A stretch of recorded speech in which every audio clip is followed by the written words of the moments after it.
So most of the documents that I've read in the last 6 months have been about equity, commercial, and everything is about the contract.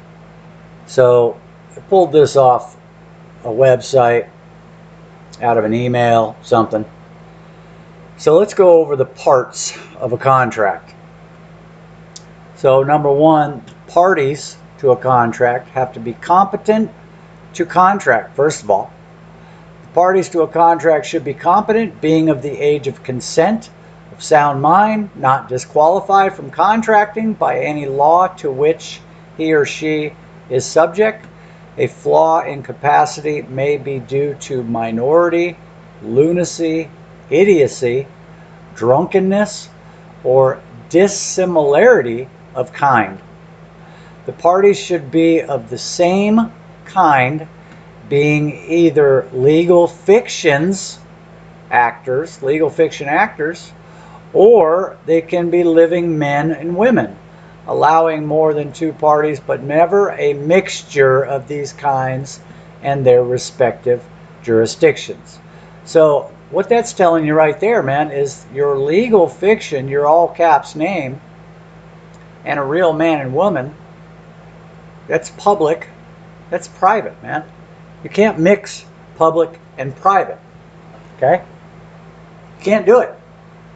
So for the all cap, state of Missouri, or the Attorney General's office, or the Department of whatever services, okay, they cannot contract with living men, women, because it's a legal fiction, okay?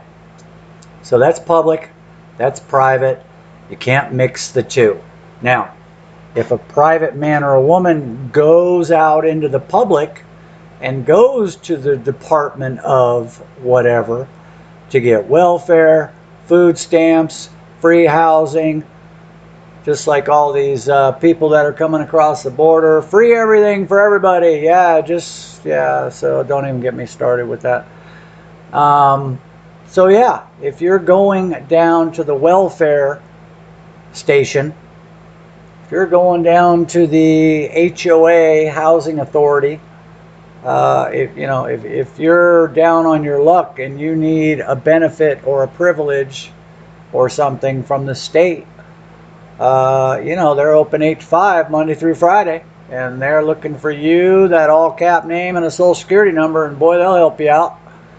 But they can't deal with you unless you go to them, okay? Once you contract with them, then they got you, because they're a legal fiction. They don't exist, okay? They're just a building and a bunch of chairs and a bunch of computers, okay?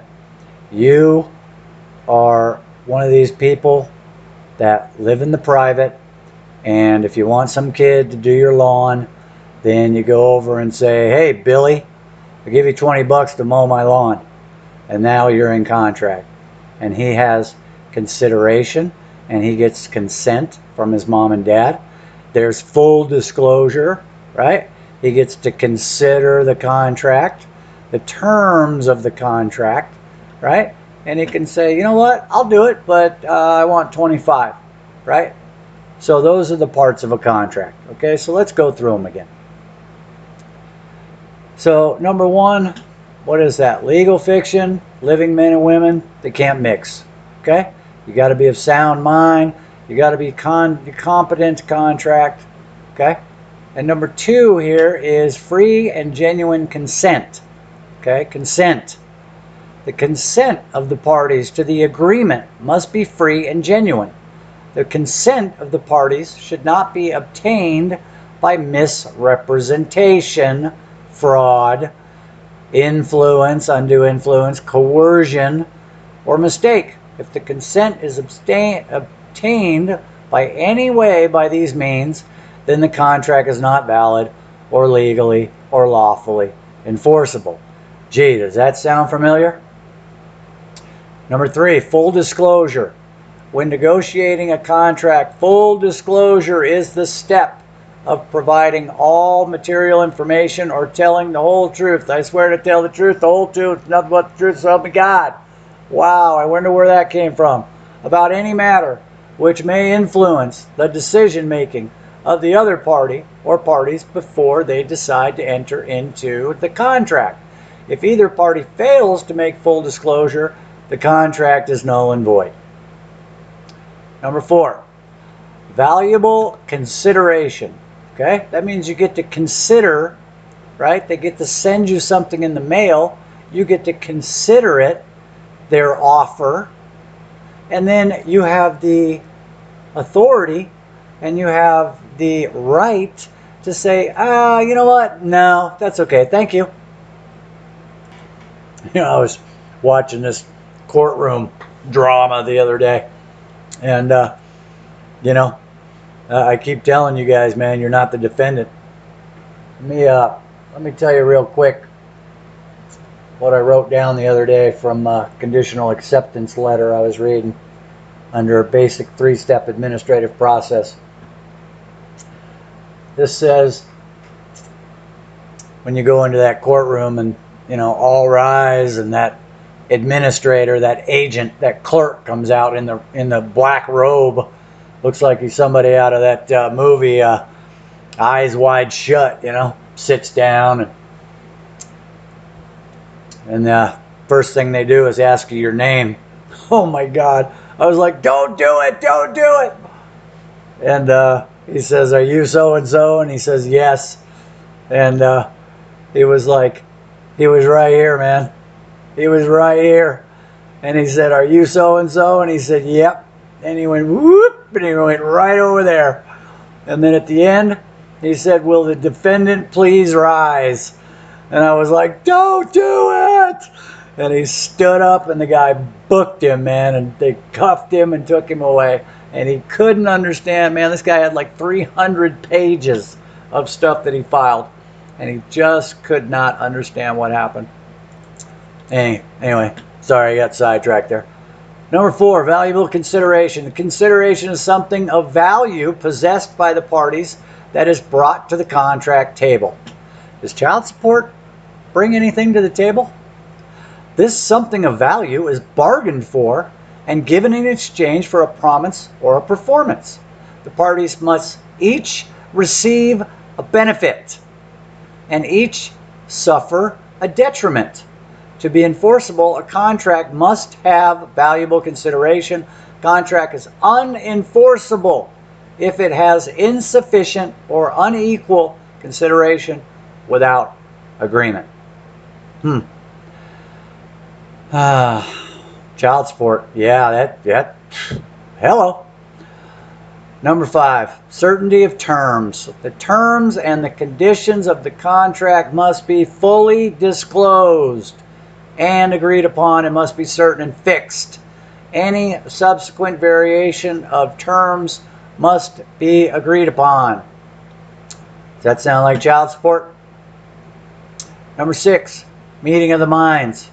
A meeting of the mind, consensus ad idem, occurs between the parties when they recognize each other, understand their mutual obligation, and agree. A meeting of the minds occurs between living men, women, in lawful matters, which is common law, and between legal fictions in legal matters. See, there's a difference. Right? There's lawful and there's legal. Admiralty. A contract must be either lawful or legal. If one party to a contract makes a signature as an accommodating party to a legal fiction, while the other party makes an autograph for a living man or woman, the parties are of unequal kinds and the contract is null and void. Okay? Once again, if it says state of Montana, department of whatever, that's not a valid contract, because none of those people working in that building are going to sign any of those documents. Look at your documents, people. They're not signed. Okay? Nobody is going to take liability. Number 7, autographs or signatures. So is there a difference? Lawful written contracts between living men and women must carry the wet ink autograph of the party, comprising living identification such as a thumbprint, but more often living standing is recognized by an unambiguous declaration with a handwritten wet ink autograph, included by the prefix by and or the words all rights reserved, without prejudice. See, did you know that? I didn't know that. I haven't been signing all my documents like that. I've been signing them as a legal fiction actor.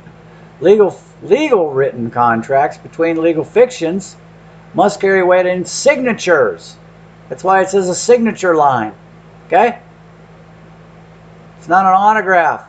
It's a signature of the party, each thereby becoming an accommodation party. You're a third party. Okay? You're here as a third-party intervener making a special appearance as an authorized representative for the defendant. Okay? You're the holder in due course. Okay? You're not the defendant. Having waived the natural rights of a living man and woman to obtain the artificial rights of a legal fiction in the matter of the contract. Okay? So that's one of the problems. That's where they get you. Okay? Put your signature here. You don't want to put your signature. You want to put your autograph. Okay? Number 8, privity of contract. A contract exists only between the parties. No third party can obtain rights contained within a contract or buy or sell a contract without the express written permission of the original parties. You know what that is right there? That's third party bill collectors. I don't care how many codes and statutes you write. Contract exists only between the parties. Third parties cannot obtain rights or buy or sell a contract without the express permission of who? Of me. If any of the above parts of a contract is missing, the contract is null and void. Okay? These are the real parts of a contract. Live it, learn it, be it. Peace.